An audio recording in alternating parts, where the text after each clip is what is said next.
Hey everybody, this is Sully with 5 freaking onion rings. One more time. Got a new quad, or I got a 3-inch right here. I'm going over 5 more things that newbie quad owners might not know, or they might make mistakes on.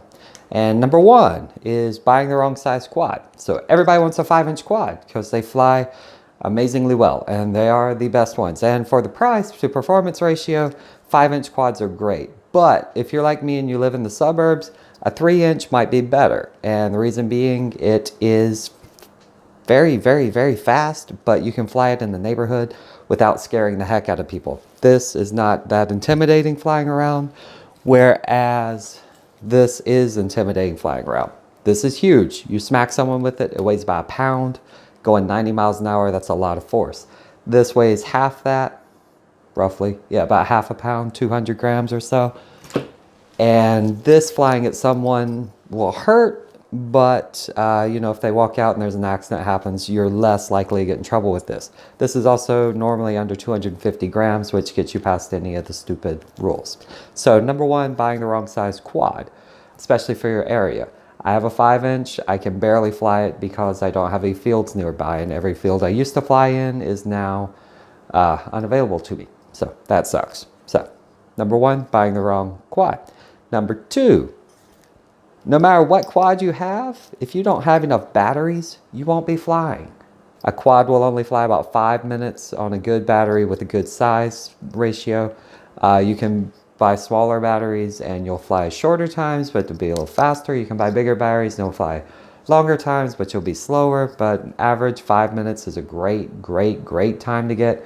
2.5 minutes is more realistic with some of the acro moves or racing in general. So a lot of people I've seen out there they see a quad and they're like, ooh, this one's going to be better. Ooh, this one's going to be better. And they get it and they're happy with it, whatever quad it is, because right now a lot of quads are great. But what they're not buying are batteries. Believe me, if you don't have batteries, you're not getting in the air, or at least not for very long. So buy a lot, put your money in batteries more over quads. Depends on how long you want to fly. Go with 3 to 5 minutes per battery. So I have 12, that'll give me a half hour, which actually with all the stretched out time and wrecks and whatnot will get me an hour of flying, which is great because that only takes a couple hours to charge for me. Number 2, not buying enough batteries, so you don't get in the air enough. You don't get to have as much fun. Number 3, this one goes in with simulators, not spending enough time in simulators. And when you want to wreck and fly around and learn new tricks, simulators are definitely it. I recommend Liftoff. The newest version of Liftoff is amazing. You can fly around Joshua Bardwell's house. I have some live streams on. I love doing those. And there's a nice video on setting it up. The good thing being, if you get a new quad and it has an F4 chip, there is a setting in beta flight after 3.3, or I think 3.3 or 3.4, that will let you use your flight controller plugged into your computer as your controller so that you can use your standard radio if you don't have a Tyrannus or something that has a USB output. So number 3, not spending enough time in flight simulators. It's much cheaper to wreck in a flight simulator. $20 plus your controller will get you in, at least so you can get the muscle memory down so you can learn what you want to do. And good part about it is you can fly at alternate camera angles so that you can learn where you're most comfortable. That leads me to number 4, about camera angles. And this is something that I've noticed a lot of people do when they're starting out, at least in the neighborhood and the people I've talked to individually. When you start out, a lot of people will put the camera angle low so that they fly more slowly. And for me personally, that gave me the comfort factor of, ooh, I'm not flying fast. But the more horizontal this is, the more thrust down, so you go into the air a lot faster. If you have more camera angle or you have a heavier quad, your thrust is going to push you forward, which is great. What it will do is allow you a little bit better control on throttle and on height management so that you don't end up trying to keep the throttle very down in the quarter, like the bottom 20%, just to get you off the ground so you're not flying to the moon. And what I found personally was to raise my throttle or my camera angle to about 30, 35, 40 degrees when I first started out, that made flying so much easier. And things were faster, but I was in a larger field, or I had a smaller quad. So know your limits on it, but raising the camera angle made it so much easier to fly. That also got my fingers used to cross coordinating, which made things so much easier.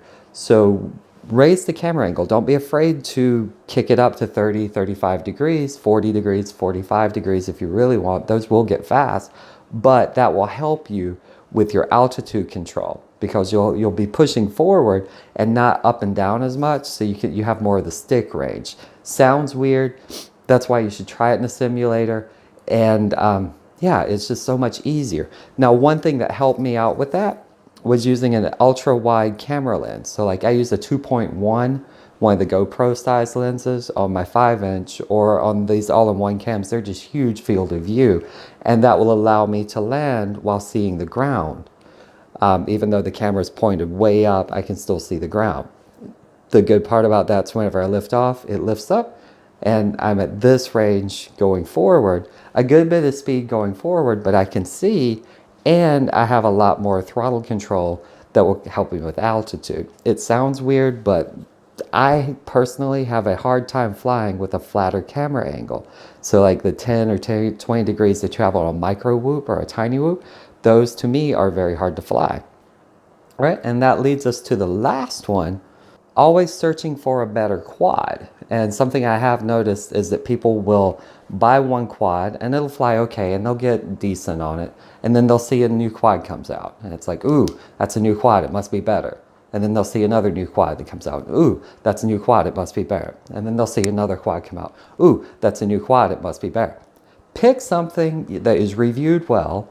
Pick something that's good. Pick something you like. I personally went with the X220 based off Stu at UAV Futures recommendation.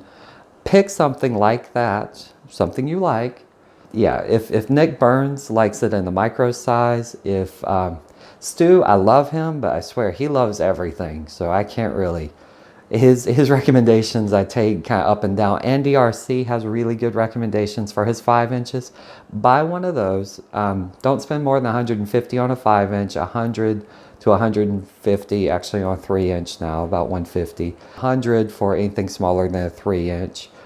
And pick one, fly it, get some spare parts for it, get a couple of, spare motors, spare camera, spare VTXs, a few spare parts, so that you can always stay in the air and fly the heck out of that. Put your money into batteries. So all the people I've seen who have all these quads on the wall, that's wonderful. If you can get them for free, I can't get them for free. So I have to put my money somewhere. And what I have currently in my favorite setup is a small micro. I have an indoor tiny whoop. That's the UK65. I love it. It's great for indoors. I have a couple of brushed ones, but they were 10 bucks each, whatever. Those, they're actually fun as heck to fly. But anyway, I have an indoor whoop. I have a 2.8-inch leader 120 that will fly my front yard. I have the 3-inch whenever I'm feeling a little bit more, I've got a little bit more room, or I just want to fly a little faster. I have a true 3-inch. And I have a 5-inch for whenever I can get out and go. And for each of these, I have a spare VTX. I have a spare receiver. I have a couple of spare motors. And that's it.